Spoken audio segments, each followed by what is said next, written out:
transfer for a fin apparatus. So in this example we can see there is a control box. There is a fin which is placed within this duct at this position.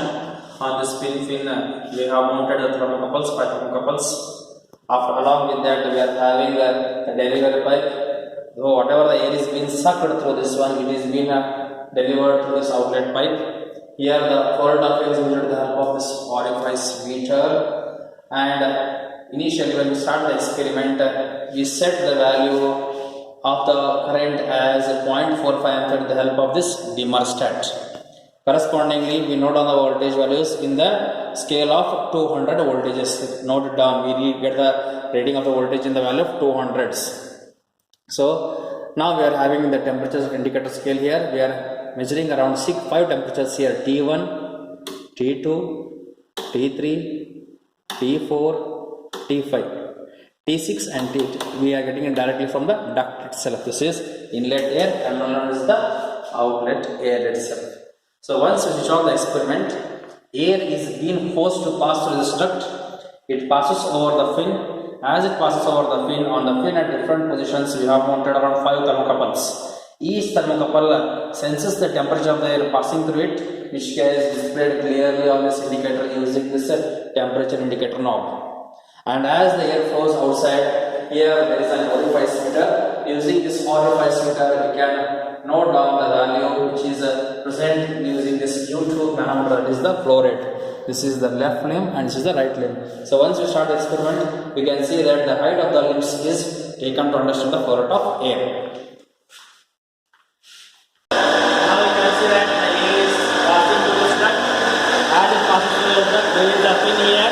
We have mounted thermocouples on this fin, and the values of that we can note it down. Now we are having around some value of T1, T2, T3, T4, T5. So again at the same time we have to measure the value of the water passing through the left limb as well as the right limb.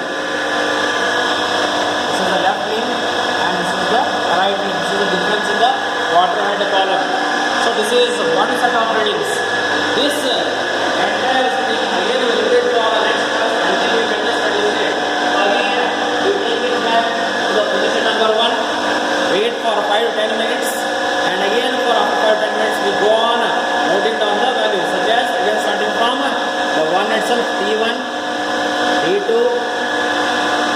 T3, T4, T5, and 2 temperatures when we are measuring with the help of thermometer. The inlet air here we are measuring with the help of thermometer.